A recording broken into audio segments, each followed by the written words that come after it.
And welcome back to another action-packed episode of the Deadly Podcast of Kung Fu, brought to you by the Villains Man, where I, JVD, attempt to traverse the continuity of Marvel's most prolific martial artist in Iron Fist and Shang-Chi. If you want to talk about the podcast, comics, or anything in general, you can check me out over on Twitter at Villains Demand. If you also want to, you can check out my podcast, Crossover Collision, the fictional battle podcast with Professor Evan the Great every Wednesday over on thevillainsman.com. Now today we're talking Deadly Hands of Kung Fu issues 5 through 8.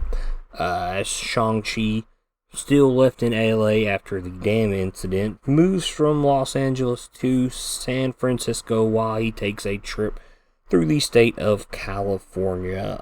With these 4 issues, there's kind of a lot to digest, as I'm going to break down each issue and then kind of discuss each issue afterwards. So what I'm going to do is I'm going to go through issues 5 and 6, take a little break, and then I'm going to go into 7 and 8. These are pretty good. I apologize if you're confused between me switching off between Masters of Kung Fu and then Deadly Hands of Kung Fu in regards to Shang-Chi, and then throwing Marvel Premiere in there with Iron Fist. But I'm kind of doing continuity based on how story arcs and issues comes out. Now, I could do everything in order, but that would break up the stories of, Masters of Kung Fu, Marvel Premiere, and this. Now, even though right now Deadly Hands of Kung Fu seems to be one-shot issues, right now Shang-Chi's on a journey through California, so they kind of line up with each other. And for me to jump back and forth in the 4 or 5 issue story arcs in Master of or Marvel Premiere really wouldn't do it any good as I journey through the continuity here. But without further ado, let's go ahead and break off into Deadly Hands of Kung Fu number 5, which is titled 2 Goals to Seek, 1 Path to Glory. Now, still in LA, Shang-Chi sneaks into a movie called Fist of Hate to see that Kawhi Liu, who used to work for his father, is now a martial arts movie star. After sneaking to the backlot where his new movie is filming, he speaks with Kawhi, learning that he too had to defy Fu Manchu. After their meeting, Kawhi is attacked by an assassin while shooting his new movie, which the director believes is part of it. After a night of talking to the cops, Liu won't listen to Shang-Chi about his father sending more assassins, which leads to a short brawl between the two. Dropping his guard, Kawhi Liu KOs Shang-Chi and moves to the set to film the movie. As Shang recovers, he races to the set, but is too late as Kawhi Liu is fighting more assassins and is beat to death. But again, the director still thinks it's all part of the script. As Shang-Chi moves in to stop them, Kawhi's last words to him are his reasons for defying Fu Manchu was that he wanted him to kill Shang-Chi. Pretty nice little issue to really focus more on Kawhi Liu than it is Shang-Chi. I'm not going to lie, the cover to this, which is a classic Shang-Chi in his gi with the bandana over his hair, throwing shuriken, I honestly thought this was something to do with G.I. Joe when I was a kid, and I thought it was like a Quick Kit cover or something. Turns out, no, it's a Shang-Chi cover. So, just some goofy stuff from when I was a kid, because I wasn't into Shang-Chi, I was into G.I. Joe. So, at first I thought this was a very clever ambush by Kawhi Liu. Based on what we've seen from Master of Kung Fu and Deadly Hands, it would be very smart for a assassin to actually be a Kung Fu movie star in the employ of Fu Manchu. I never really liked that idea, and I really thought that's what this was, because so far, everybody that's tied to Fu Manchu is usually someone trying to kill Shang-Chi. We have a little flashback when we learn that there was a contest of skill held by Fu Manchu, and Kawhi Liu and Shang-Chi were in the finals, and obviously our hero won, which kind of built a rift between them. But we also learned during this time that Kawhi Liu was already starting to turn on Fu Manchu. And after giving his orders to kill Shang-Chi, we see him do something pretty awesome. And it's kind of, ballsy considering what we've learned about Fu Manchu is he spat in his face. Yes, honked a big old loogie right Fu Manchu's face, and fled his headquarters and fought his way out. Really does make him a badass, much like Shang-Chi is. And what's crazy, it's even amazing that he even got to film one whole complete movie before Fu Manchu decided to send his assassins after him. And I can see Fu Manchu doing that. He's like, I'm going to let this guy think that he's escaped my grasp. I'm going to let him do his little movie, and then I'm going to attempt to kill him while he films his other movie. I could see Fu Manchu doing that based on what I've learned about the character. Like I said, I love Fu Manchu as a villain, and I know that he's changed. I know we're getting Wenwu in the Legend of the Ten Rings. I don't care. Pretty cool villain here. Also, the first assassin that Kuai Lu kills, we see the poison gas hissing out of his mouth. We've seen that here recently with Shang-Chi and C5 assassins, or the Council of Seven when Shang-Chi defeats them. And we actually find out that it's actually a poison tooth capsule. And so, obviously, it's very pulp fiction, very pulp sci-fi of this to happen. If you don't know what I'm talking about, check out Captain America, the First Avenger, where after Steve gets turned into a super soldier, he chases down the Hydra guy who begins to foam at the mouth. And then you'll understand. So, I really like the idea of this former assassin turned kung fu star. It's pretty cool. Let's go ahead and move on to issue 6, which is called Lesson of the Locust. If that don't sound very martial arts to you, I don't know what else does. But still in Los Angeles, Shang-Chi goes to a diner where he learns that he has no idea what modern American food is. While attempting to order, a greaser gang called the LA Savages are making fun of him, and one of their members' girlfriends named Jeannie decides she's going to go make her boyfriend Johnny jealous by flirting with Shang-Chi. In typical fashion, it's very obvious that Shang-Chi is oblivious to an attractive female hitting on him. It's something that just happens with the character, don't ask me. It does as it's intended, and not to be shamed by his fellow gang members, Johnny goes over, yanks Jeannie out of the booth, and attempts to beat up Shang-Chi, which fails. Not wanting to disturb the peace anymore or cause any harm, Shang-Chi leaves only to have Jeannie tag along. This is when we learn that she is deliberately trying to get Johnny to leave the gang because after joining, he's turned very violent. We obviously see this with her. After convincing Jeannie that if she loves him, her feelings for him can overcome his hate. And this is where she decides to leave. Minutes later, Shang-Chi is ambushed by the biker gang. He's defeating them easily, which draws the attention of Jeannie, who begs Johnny to stop. He throws her to the ground and continues to fight Shang-Chi with his friends. As he pulls out a knife, Jeannie throws herself between him and Shang-Chi, which gets her stabs and it results in her death, causing our hero to momentarily lose control and be filled with rage. He KOs Johnny, but then gathers himself and finds his composure. Fed up with what has happened and sickened at what he's seen, Shang-Chi decides to leave LA. Some funny stuff here at the beginning. Shang-Chi finally gets a job. He does a one-day job at a construction site just so he can fill his belly. So hopefully, as these stories progress, he'll make enough money and can buy a car so he can stop hitching ninja rides on the back of everybody's bumpers. Also, some other funny stuff happens at the beginning of this book, as Shang-Chi has no clue what burgers and fries are. The girl working the register is kind of blown away. She thinks the whole thing is a joke until she actually realizes that he's serious and he has no clue about what he's looking at on the menu. Then he asks her for just vegetables, which she says we have fries, and we all know that fries are potatoes. Shang orders them and hopes he can actually guess what type of vegetable they are, and I just found that comical. And then while eating them, all he does in his dialogue boxes is complain about how greasy they are. So obviously, Shang-Chi has never had a good burger and fries, and apparently next time he goes back to New York, he needs to hit up Five Guys, because, Five Guys has the best burgers around if you're into a burger chain. Also, during the fight with the greaser gang, there's a flashback to Shang-Chi training under the guidance of his father, and he asks the question why he has to defeat so many opponents at once. His father references a lone locust at their feet, stating one goes unnoticed, but a plague of them can destroy a whole crop. He goes in to tell Shang-Chi that if he's to serve him, his enemies are like the locusts and there are many, and his son needs to crush them easily. And to emphasize the point, Fu Manchu picks up the locust and crushes it in his hands. A nice little interesting moment to the history of these two. I like the reference that he's made to the locusts, because obviously locusts are a problem when there's a plague of them compared to one, and obviously that's Fu Manchu referencing that he has a plague of enemies that basically are nuisances, much like the bugs are. So with that, I'm going to go ahead and take a little break. I'm going to grab me a little drink here because I'm feeling a little parched after breaking both those downs. And when we get back, we're going to cover Deadly Hands of Kung Fu numbers 7 and 8.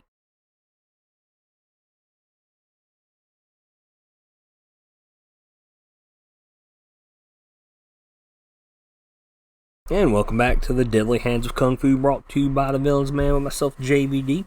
We're going to continue to move on into Deadly Hands of Kung Fu with issue 7, titled The Past Assassins.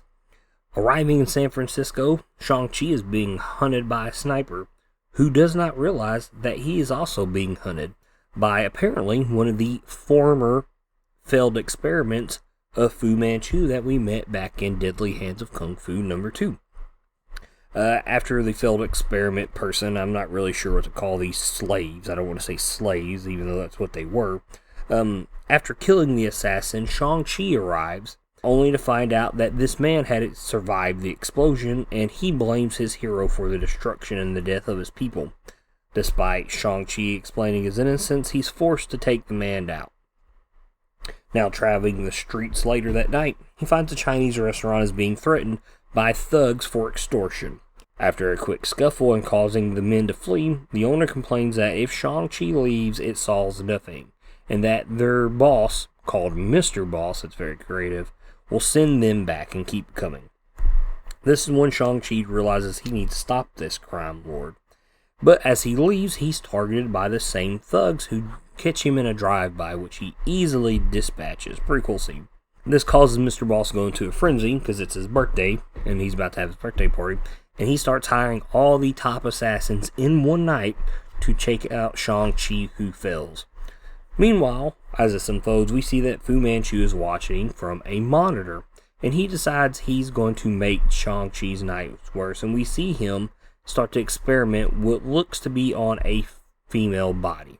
Meanwhile, another of Fu Manchu's experimented slave type people, whatever you want to call them, approaches Shang-Chi, and this is the beautiful girl that actually leads Shang-Chi into a trap back in issue 2 because she knows he's Fu Manchu's son. She reveals that she also escaped the explosion, and the others who escaped are hunting him down. So this means she traveled all the way from New York to San Francisco hunting Shang-Chi down. Because she trusts him and still has faith in what he's doing, Shang-Chi decides to escort her to her friends, which leads him into an ambush. She was in on this whole thing the entire time. Why? Because we realized this was the girl Fu Manchu was experimenting on, and he was using her to get at Shang-Chi. So now that he's caught in a trap with these formal experimental slaves, Fu Manchu sends these C-Fi assassins after him. So as the assassins begin to kill the experimental slave, Shang-Chi flees. He begins to formulate a plan, and he leads the assassins to Mr. Boss's birthday party, where a bloodbath between the crime lord and his men and the C-Fi assassins begins. Shang-Chi flees the fight, running to the rooftop, where we find out that he had called the police, who arrive and start arresting both sides. As the issue closes the last panels, we see Fu Manchu learning of his assassin's failures, but he's not upset. He actually takes pride in Shang-Chi's excellently thought out plan, which fills him with pride as he awaits their confrontation. I really like this story. It's pretty smart. Really good storytelling here. In the beginning, the sniper that we see first, we know that snipers are terrible when it comes to Shang-Chi. They accidentally shoot other people. They can't shoot for crap. To fool this guy, Shang-Chi baits him, right? And then he gets into a spot where he can take his gi off to fool a guy so he can circle back to attack the guy. But obviously the failed experiment slave guy got to him first. But still, very smart thinking on Shang-Chi. That's very tactical. It's pretty cool. Also, so I keep mentioning these former failed experimental slave people from Fu Manchu. I like the connection to the continuity there. I mean, we're 5 issues away from when that happened, and we're already seeing these people again.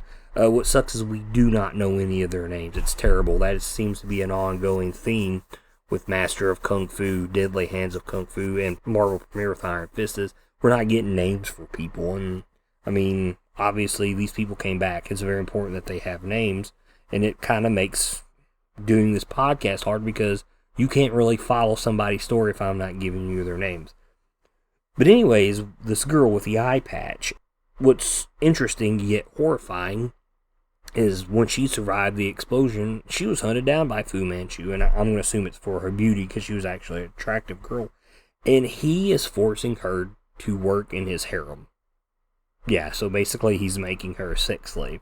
But because she trusted Shang-Chi and Shang-Chi believed in her, he programmed her, is what I'm assuming, and sent her after Shang-Chi to lure him into a trap against her own people so Fu Manchu's assassins could kill them all in one fell stroke.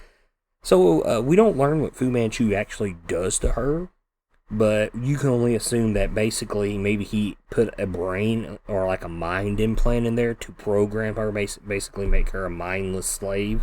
It's pretty cool. I mean, all this stuff we're seeing Fu Manchu do, I mean, he gives people superpowers, he's putting drugs to kind of, hypnotize people into stuff, and now he's basically mind controlling people with what I'm assuming is, technology. So a lot of stuff from the good Dr. Fu Manchu. Really love this villain. He's considered stereotyped into racist because of his Chinese origin, and I get where that comes from. That's fine, but he's actually a very cool villain. He's very smart, he's very intelligent, very cunning. I really enjoy him as a villain. The cool thing is, it's a point for Fu Manchu in this war of attrition that Shang-Chi started. He actually captured somebody that trusted Shang-Chi, and Shang-Chi had trusted them and turned them against him. Point for Fu Manchu in the war of attrition. Now, what's interesting is, does Fu Manchu have headquarters in San Francisco? His headquarters is in New York. Obviously, as he's watching everything, which I'm going to assume is like drones or something is how he's watching everything, he has to have one. Otherwise, how could he get the eye patch chick here so quickly? So he has to literally be following Shang-Chi everywhere he goes just to screw with him, which makes the villain that much more enjoyable.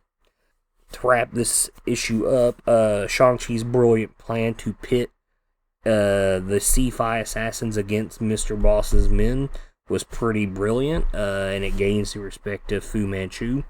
And I think Fu Manchu respects that because that's actually something he would do. He would put Dennis Nayland Smith against one of his other enemies and make them two fight each other. And we've kind of got that between Shang-Chi and Smith and Blackjack Tar. I mean, literally both of his enemies fighting each other. I thought that was a really cool turnaround. I like that.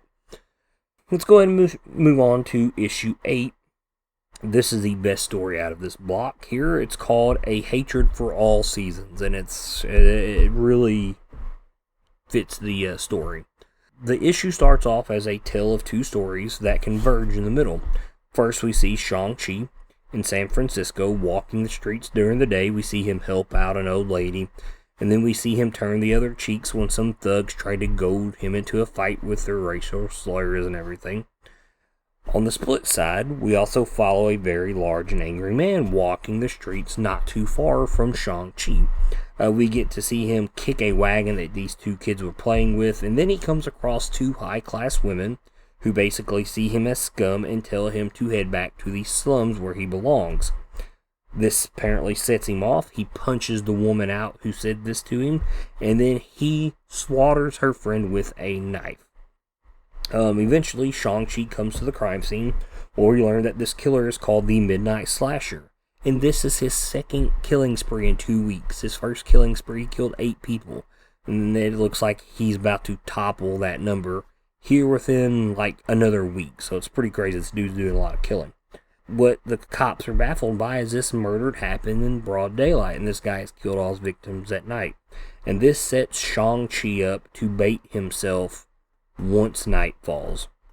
So as he's doing this, he's lured in a few criminals, which he easily dispatches. But finally, the Midnight Slasher notices him, and a major fight ensues between the two. Eventually, Shang-Chi's thrown through a glass window into a gym. The fight takes place in the gym, which makes all these people scatter. Eventually, Shang-Chi manages to throw the slasher in a pool. And after repeated and failed attempts of trying to knock this guy out, Shang-Chi finally decides the man, why fight each other? Why are we doing this? I don't know you. And this is where we find out the slasher's origin, that he had an abusive father. His life was always crappy, and eventually he became a cop because he wanted to stop bad people because of all the bad things that were happening to him. And he loved this job. And one night, his partner was accidentally killed over a mistake, which basically set him over the edge and drove him mad, and he went on a killing spree. Shang-Chi eventually talks him down and offers to help him, and if the guy will take the help, Shang-Chi will be there every step of the way, and the Midnight Slasher agrees. So as they leave, the cops are at the gym. One woman says, "Oh, he's got a knife, he must be the Midnight Slasher," and without any questions, the cops gun him down, which sets Shang-Chi off. As a cop, again, with no questions asked, fires on Shang-Chi to kill him. He dodges the bullets, disarms the guards, and leaves, and regrets that he could not save a man who admitted his wrongdoings and was seeking to turn himself in. Very, very strong story here at the end. I really like this book. It kind of reminds me of Hero and the Terror, the Chuck Norris movie with Chuck Norris being the martial arts guy and the big unstoppable killer. That's like my favorite Chuck Norris movie. The beginning of this is cool. It's told almost like a split page. The left side is all Shang-Chi stuff. The right side is all the Midnight Slasher stuff. Eventually, as the pages go on, the pages begin to converge as the story comes together. It's pretty neat. The fight between Shang-Chi and the Slasher is how I would imagine a brawl playing out in D&D between a monk and a barbarian. I love D&D. I play a lot of D&D. And basically, Shang-Chi's the monk. He's too skilled. He's too fast. He's landing every blow. He's dodging every attack. And you know, the thing is, he can't put down the Slasher. He's just too durable. And in return, the Slasher can't catch Shang-Chi. All he can manage to do is toss him when he gets his hands on him. And it can't hurt him because Shang-Chi's too agile. He's always landing on his feet. And even when they're in the gym, Shang-Chi's agility still giving him fits as he's running around like on the rings that gymnasts use. He's like using all the equipment to dodge and like avoid the Slasher, and the Slasher's throwing like barbells at him and stuff like this. It gets pretty crazy. But anyways, you know, neither one of these can get a win. And this guy kind of reminds me of Jason Voorhees in a way. He keeps tanking every attack that comes at him and keeps walking forward. That's who he kind of reminds me of. Maybe a Sabretooth because he's a big brutish guy with long hair. Could easily be Sabretooth back in the day. But anyways, when he's thrown in the pool, it gets pretty brutal because Shang-Chi keeps kicking him in the face to knock him out. And the guy just keeps trying to get out of the pool. Very Jason Voorhees like. Until Shang-Chi has his moment of clarity where they kind of reconcile. So the origin. First, we don't know the Midnight Slasher's name. It's a very common problem here in Master of Kung Fu, Deadly Hands of Kung Fu. I just brought it up in issue 7 with the eye patch chick and some of the other former experimental slaves of Fu Manchu. One of them has a name. I can't recall the guy's name, but he actually is called that in issue 2 because I went back and looked.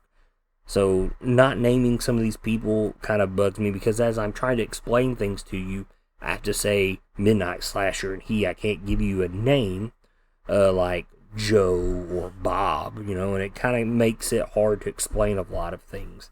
As for his life, it was terrible. His father beat him, and then he would beat his mother, which makes him hate everything, and that hate would cause him to lose jobs when he got older. And eventually, he turned his life around when he became a cop. He became a cop because he wanted to stop bad people like his dad. And then he got a partner, and his partner became his best friend, and he loved this dude. And it was like the guy he could depend on.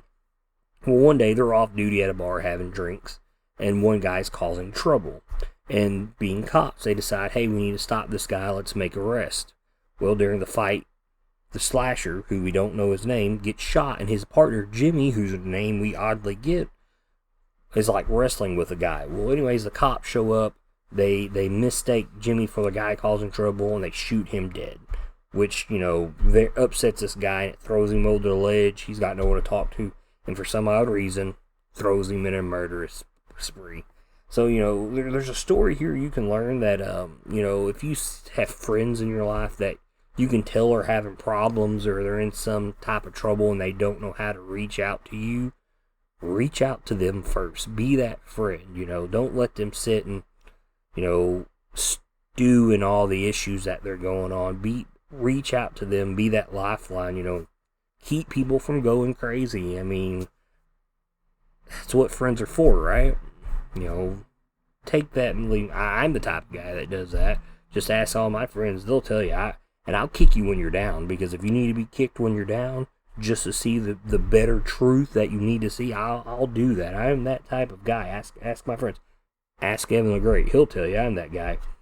Well, let's talk about this moment of clarity Shang-Chi has, which is something everybody needs to think about in this day and age with everything that's going on. I'm going to kind of read what's going on here in the book as Shang-Chi is kicking him in the face while the Midnight Slasher's in the pool. He says, "Please, I rather speak than kick." And then the Midnight Slasher's kind of going on about fighting fair.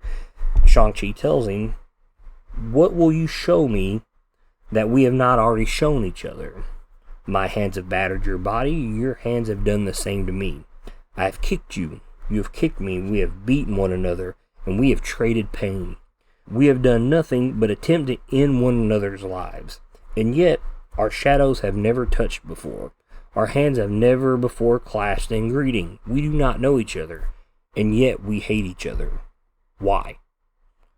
It's pretty powerful stuff when you think about everything that's going on in today with, people hating each other over race, politics, which I think politics are the new racial thing that everybody's kind of pointing at. We hate each other over opinions, over beliefs. Hell, everybody's hating each other over if you're vaccinated or you're not. And the thing is, instead of hating and putting the blame on people and bashing people for what they're doing or not doing, why can't you just, do the right thing and ask? Don't hate on people for what they've done. Ask them why. And maybe you'll come to a peaceful solution, and you'll find out that maybe just because one person is doing the opposite of you doesn't make them a bad person, and you could be friends with this person. And you might find out that besides just this thing, you have a lot in common, and you will have a friend. You might find somebody that, will back you on every other thing. They just might not back you in one other thing. And, and we're all wrapped up in social media and whatnot, and that's where a lot of this stuff takes place at. And, you see it, stop it, say something. There's no point in it. Just talk to each other, and then maybe things will be resolved peacefully. There's no point of bashing people for choosing what they choose to do, unless it's just completely evil. I mean, don't be stupid here. But just remember, just ask. Ask why. Don't accuse, don't point fingers, don't bash. Just ask. Be like Shang-Chi. Do the better thing. Be the bigger man, and just ask why. And I'm going to wrap it up with that. I'm JVD. You can follow me on Twitter at VillainsMan. If you like the Villains Man, you can check us out on Facebook, on Instagram. You can check us out on Twitter at TVD Podcast. If you like the Deadly Podcast of Kung Fu and you're on Podchaser, check it out over on the Inner Circle with the rest of the great podcasts there. Shout out to all my guys in the Inner Circle. If you like this music, check out Rushing Tiger by Kuro over on SoundCloud. Wherever you see the podcast, if you can rate it, please rate it. I don't care if you like it or dislike it. Just tell me why. But remember, if you're on social media, please like and share the podcast. I'd really appreciate it. But remember, guys, in the end, support your favorite podcasts. Support your local comic book shops. Keep reading comics, guys, and remember, don't just hate. Ask why.